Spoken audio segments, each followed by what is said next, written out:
Hello friends, this is Devesh in front of you to take a new lecture of chapter number 2, motion in a straight line of class 11th. बेटा आज हम class 11th का chapter number 2 motion in a straight line start करने वाले हैं, जो आपको basic से लेकर हाई लेवल तक कराया जाएगा। इसी प्रकार आप नोट्स बनाते रहिए जिस प्रकार मैं समझा रहा हूं बेटा, ठीक है ना, जिससे कि आपका एक एक पॉइंट क्लियर होता रहेगा, जिसमें आपको नीट, जेई एंड सीयूईटी ये जो कुछ एग्जाम्स हैं या अदर एग्जाम्स हैं जो फिजिक्स से रिलेटेड है बेटा, वो आपको क्लियर करते जाएंगे। देखो बेटा, मेहनत करने के लिए आपको अपनी माँ बाप की तरफ देखना पड़ेगा कि हमारे जो माँ बाप हैं वो कैसे कमा रहे हैं, कैसे पैसे दे रहे हैं हमको, जिससे कि हम अपना पढ़ाई पूरा कर सकते हैं। ठीक है, तो बेटा अपने माँ बाप की तरफ ध्यान देके पढ़ते रहिए और आगे बढ़ते रहिए। सबसे पहले जो चैप्टर 2 है उसमें काइनेमेटिक्स के बारे में बताया जाएगा, क्लासिकल मैकेनिक्स के बारे में बताया जाएगा और डायनेमिक्स के बारे में बताया जाएगा। ये छोटे छोटे पोर्शंस हैं, वो आपको कवर कराए जाएंगे बेटा, ठीक है ना। तो सबसे पहले पढ़ेंगे हम क्लासिकल मैकेनिक्स। बेटा क्लासिकल मैकेनिक्स फिजिक्स की एक ऐसी ब्रांच होती है जिसमें न्यूटन्स के लॉ फॉलो किए जाते हैं। यह branch of physics in which Newton's law is applicable और न्यूटन्स लॉ इज होल्ड, मतलब जहां पर एप्लीकेबल होते हैं, जहां पर न्यूटन्स का ही लॉ चलता है, वो होता है बेटा क्लासिकल मैकेनिक्स। क्लासिकल मैकेनिक्स को दो पार्ट्स में डिवाइड कर दिया गया है। पहला होता है काइनेमेटिक्स, दूसरा होता है डायनेमिक्स। बेटा काइनेमेटिक्स क्या होती है और डायनेमिक्स क्या होती है? काइनेमेटिक्स फिजिक्स की एक ऐसी ब्रांच होती है जिसमें मोशन के बारे में पढ़ाया जाता है कि ऑब्जेक्ट मोशन कर रहा है, ठीक है। मोशन जैसे डिस्टेंस है, डिस्प्लेसमेंट है, स्पीड है, वेलोसिटी है या एक्सेलरेशन हो गया, ये छोटे छोटे पॉइंट्स हैं, आपको क्लियर कराए जाएंगे उसमें। लेकिन जो डायनेमिक्स आती है, फिजिक्स की एक ऐसी ब्रांच होती है जिसमें हम कॉज ऑफ मोशन पढ़ते हैं। कॉज ऑफ मोशन क्या होता है? जैसे कॉज ऑफ मोशन होता है बेटा, जैसे फोर्स के बारे में पढ़ लिया हमने, वर्क वर्क के बारे में पढ़ लिया, ठीक है ना, ग्रेविटेशनल फोर्स है, ये अदर छोटे छोटे एग्जाम्पल्स हैं, उन सभी के बारे में हम पढ़ते हैं, वो होती है बेटा डायनेमिक्स, ठीक है ना। अब सबसे पहले छोटी छोटी डेफिनेशन से आपको क्लियर करा देता हूं, देखिए बेटा।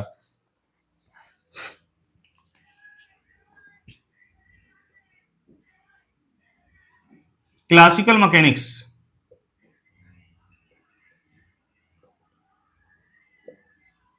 the branch of physics, the branch of physics in which we study about Newton's law or where Newton's law is applicable. Newton's law is applicable is known as classical mechanics.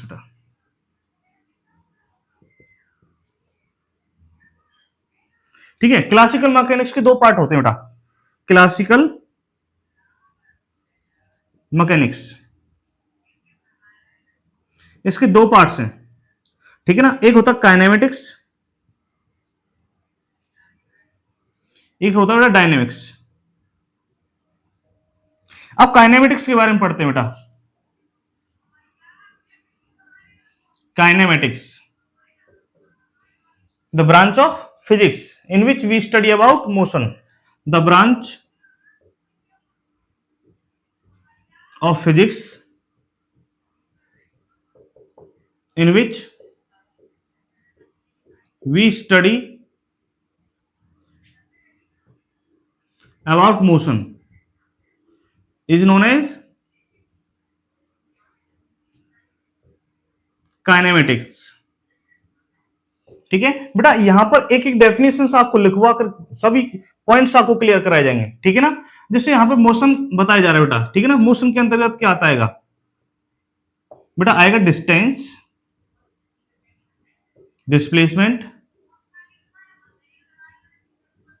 Speed, velocity,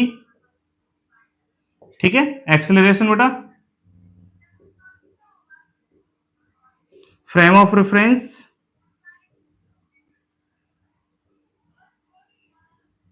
ठीक है ना, etc. ये कुछ term है जो motion के अंतर्गत आएंगे बेटा। अब हमारे पास में जो नेक्स्ट है dynamics.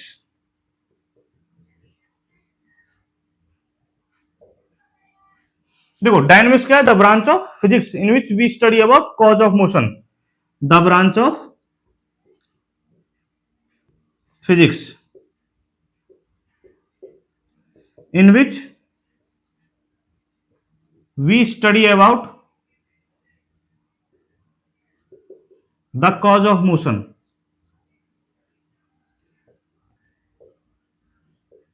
Is known as dynamics. उसे क्या बोलते हैं बेटा, डायनेमिक्स बोलते हैं। एक बार इनको कॉपी करिए बेटा, आगे आपको बताते हैं। अब हमारे पास में बेटा जो नया टॉपिक आने वाला है जिसमें हम पढ़ेंगे सबसे पहले मोशन के बारे में। तो मोशन को आपको क्लियर करा देता हूं बेटा, मोशन होती क्या है। मोशन, अगर कोई भी ऑब्जेक्ट किसी ऑब्जर्वर के रिस्पेक्ट में अपनी पोजीशन चेंज कर देता है बेटा, मोशन कहलाती है। ठीक है ना। अब एग्जांपल्स के थ्रू में थोड़ा समझाता हूं। जैसे मान लीजिए मेरे पास में ये एक मार्कर है बेटा, मैं बोर्ड के सामने, आपके सामने इधर इधर से उधर घूम रहा हूं बेटा। तो मेरा जो मार्कर है आपके रिस्पेक्ट में, और मैं आपके रिस्पेक्ट में मोशन कर रहा हूं बेटा। ठीक है ना, मैं आपके रिस्पेक्ट में मोशन कर रहा हूं, लेकिन मेरे रिस्पेक्ट में जो मार्कर है वो मोशन नहीं कर रहा है। मेरा मार्कर जो था मेरे हाथ में ही है बेटा, तो ये पोजीशन चेंज नहीं कर रहा है। तो इसलिए ये मेरे रिस्पेक्ट में तो क्या रहेगा, रेस्ट में रहेगा। लेकिन आपके लिए मैं भी और मेरा मार्कर भी वो किस में रहने वाला है बेटा, मोशन में रहने वाला है। ठीक है ना, मैं किस में रहूंगा बेटा, रेस्ट में। मेरे रिस्पेक्ट में किस में रहेगा, ये रेस्ट में रहने वाला है, और आपके लिए क्या इसमें रहेगा बेटा, मोशन में रहने वाला है। ठीक है ना। एक एग्जांपल और समझाता हूं। जैसे मान लीजिए आप एक बस में बैठे हुए हो बेटा, ठीक है ना, बस के सभी पर्दे बंद हैं और एक हाईवे पे चल रही गाड़ी। तो हाईवे पे चलने के कारण क्या होगा कि जो उसमें कोई भी ब्रेक वगैरह नहीं लगाया जा रहा है, एक ही स्पीड से गाड़ी चल रही है। जब एक ही स्पीड से गाड़ी चल रही है तो आपको पर्दे जब लगे हुए हैं तो पता नहीं चलेगा कि गाड़ी चल रही है या नहीं चल रही है। लेकिन जैसे ही पर्दों को हटा दिया जाएगा, हटाने के बाद में जो आपके आसपास के पेड़ आएंगे या घर मकान आने वाले बेटा, वो आपको पीछे जाते हुए दिखाई देंगे। तो आपको क्या लगेगा, गाड़ी चल रही है। ठीक है। इसी प्रकार क्या होता है कि मेट्रो में जब आप बैठते हो तो मेट्रो भी क्या एक समान स्पीड के साथ में चलती है। तो एक स्टेशन से दूसरे स्टेशन तक कब पहुंच जाती है बेटा, पता ही नहीं चलता है। वो इसका मतलब ये है कि जो वो कांस्टेंट स्पीड के साथ में चलती है बेटा। ठीक है ना। अब कांस्टेंट स्पीड के साथ में चलती है तो हमें पता नहीं चलता है कि मेट्रो चल रही है या नहीं चल रही है। कभी कभी तो ऐसा होता है कि मेट्रो में बैठे हैं तो दूसरा स्टेशन कब आ जाता है पता ही नहीं चलता है। ठीक है ना। ऐसे दूसरा भी एग्जाम्पल मैं बताता हूं। जैसे अर्थ है बेटा, अर्थ पर आप बैठे खड़े हुए हो, तो अर्थ की स्पीड और हमारी स्पीड बराबर है।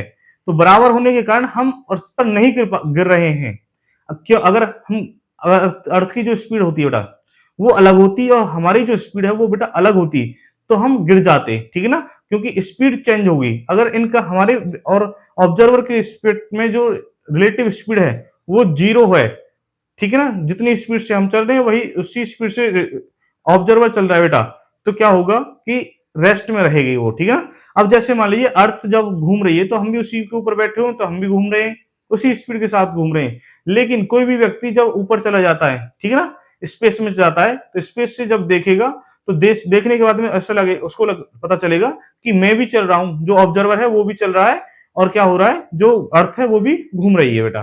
ठीक है ना। तो ये कुछ एग्जाम्पल है मोशन के। Motion,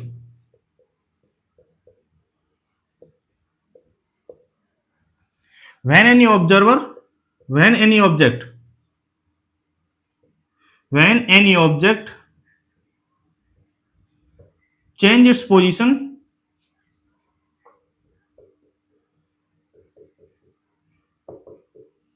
with respect to observer is known as motion। जैसे example, motion of teacher with respect to students. ठीक है ना। और दूसरा एग्जाम्पल लेंगे बेटा, हमारे पास पहला दूसरा example, motion of tree with respect to observer present in space. Motion of tree with respect to observer in space. ठीक है बेटा। दूसरा तीसरा एग्जाम्पल बेटा, motion of earth with respect to observer at space. ठीक है ना, motion of earth with respect to observer in space.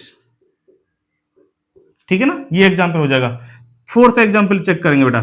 Fourth example ये रहेगा, motion of phone, motion of phone with respect to observer kept in pocket. ठीक है ना, motion of phone with respect to observer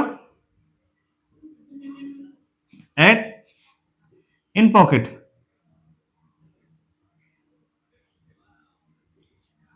ठीक है ना, ये कुछ एग्जाम्पल्स हैं बेटा मोशन के। अब मोशन के बाद में बताता हूं बेटा रेस्ट क्या होती है, व्हाट इज रेस्ट। ठीक है, तो रेस्ट क्या होती है, तो when any observer do not change its position with respect to any other observer, या when any object do not change its position with respect to any other observer is known as rest. देखो, when any object do not change its speed, its position, change its position with respect to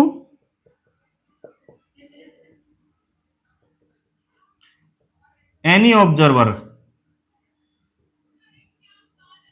is known as rest।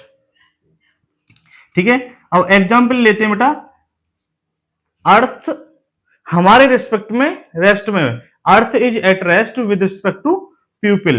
ठीक है ना, earth is at rest with respect to peoples. देखो, हमारे जो home है, house है, या स्कूल है, बिल्डिंग है, वो भी क्या है, रेस्ट पर है with respect to other buildings. ठीक है ना, home, house, building, tree, all are at rest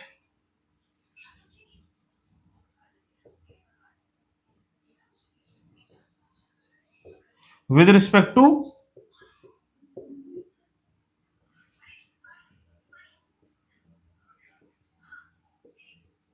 any other tree। ठीक है ना, तो ये कुछ पॉइंट्स हैं, वो आप बेटा कॉपी करेंगे, आगे आपको फिर बताते हैं बेटा। बेटा अब हमारे पास में है नेक्स्ट टाइप्स ऑफ मोशन। ठीक है, टाइप्स ऑफ मोशन। बेटा मोशन टू टाइप्स की होती है, एक होती है यूनिफॉर्म मोशन और एक दूसरा होता है non uniform motion. Uniform motion, दूसरा क्या है बेटा, नॉन यूनिफॉर्म मोशन।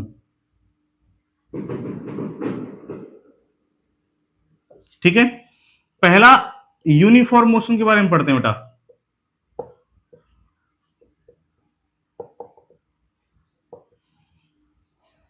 देखो बेटा, यूनिफॉर्म मोशन होती क्या है, यूनिफॉर्म मोशन होती है when any object cover equal distance in equal interval of time.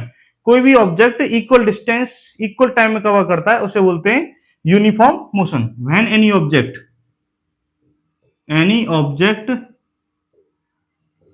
Cover equal distance in equal interval of time is known as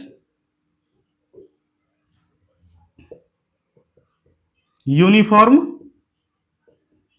motion. ठीक है बेटा।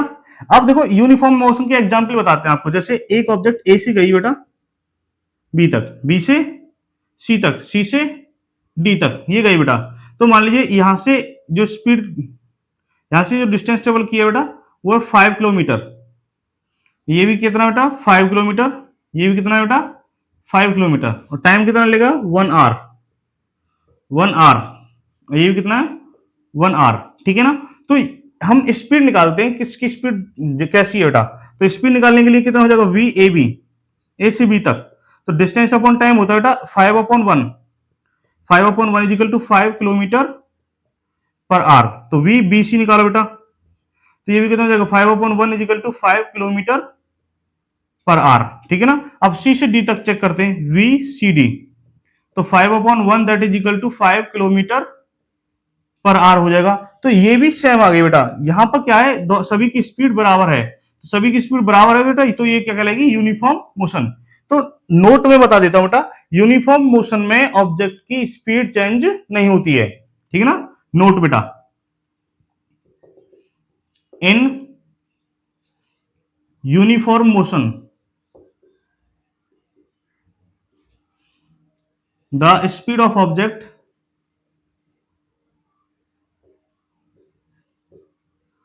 Do not change. ठीक है, this is the main point. Copy कर लीजिए बेटा।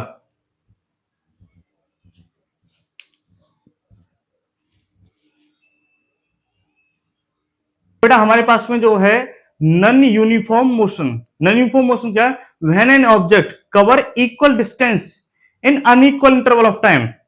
Equal distance in unequal interval of time, या बोल सकते हैं unequal distance in equal interval of time. बेटा दो डेफिनेशन होंगी इसकी। ठीक है ना। When any object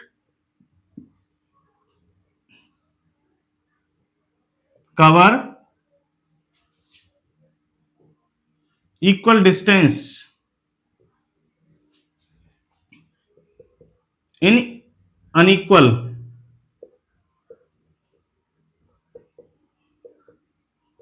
interval of time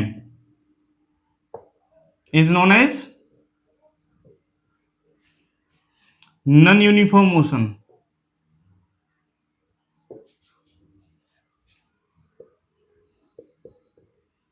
ठीक है, या हम बोल सकते हैं दूसरी डेफिनेशन बेटा, when any object cover unequal distance. बेटा इक्वल डिस्टेंस ही क्या हो जाएगा unequal distance in equal interval of time, equal interval of time is known as non uniform motion. Non uniform motion बेटा। ठीक है ना। अब इसके धीरे धीरे एग्जाम्पल बताता हूं। बस बेटा पहला एग्जाम्पल क्या होगा इसका, ए से वही है बी, बी से सी तक गया ऑब्जेक्ट, ऑब्जेक्ट सी से डी तक गया बेटा।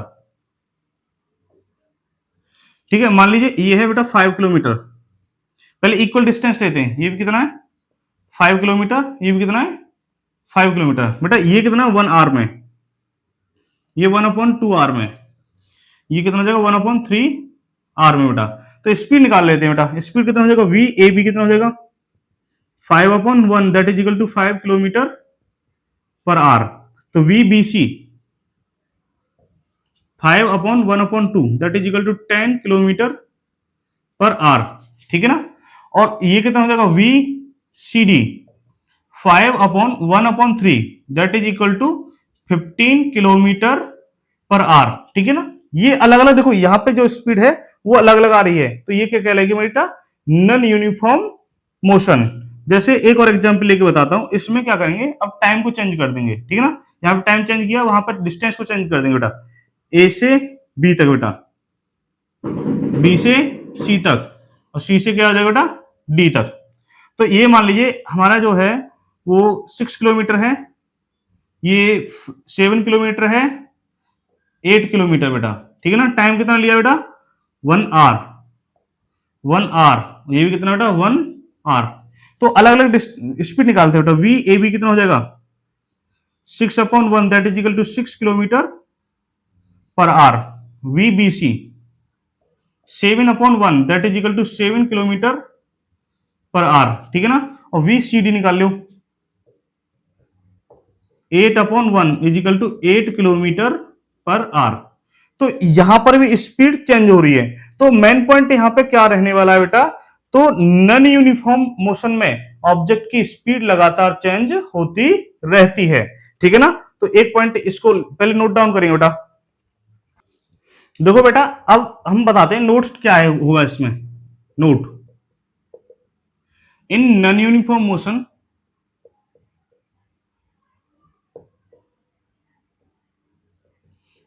The speed of object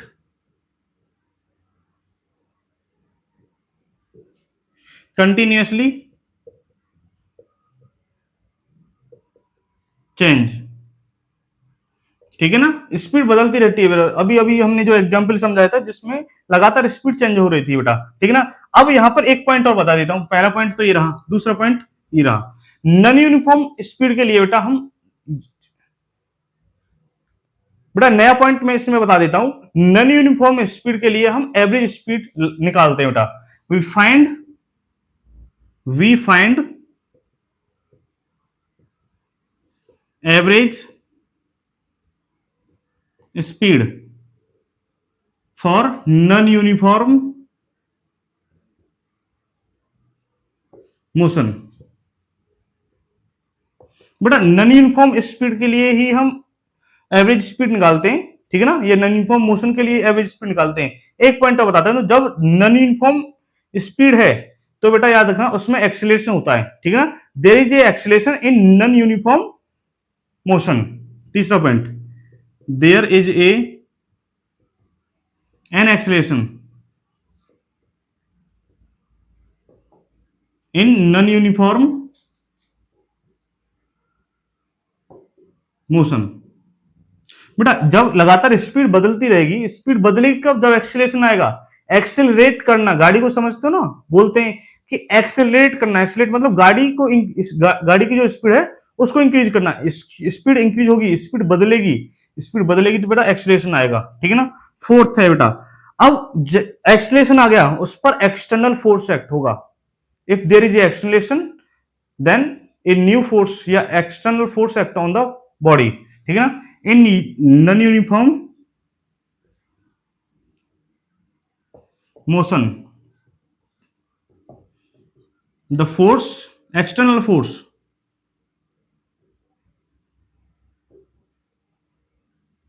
acting on it, acting on it. बेटा एक्सटर्नल फोर्स लगेगा, एक्सटर्नल फोर्स लग रहा है बेटा, ऑब्जेक्ट मोशन कर रही है तो कुछ ना कुछ वर्कडन करना पड़ेगा, ठीक है ना। 5 point, we have to do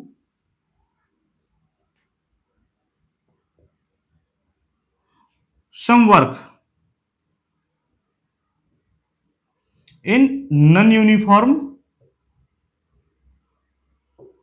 motion, ठीक है बेटा। तो ये कुछ पॉइंट्स हैं, आप इनको नोट डाउन करेंगे। इससे आने वाला जो नेक्स्ट पॉइंट है वो आपको नई वीडियो में बताएंगे बेटा, ठीक है। आज के लिए इतना ही काफी है। धन्यवाद, thank you, have a nice day बेटा।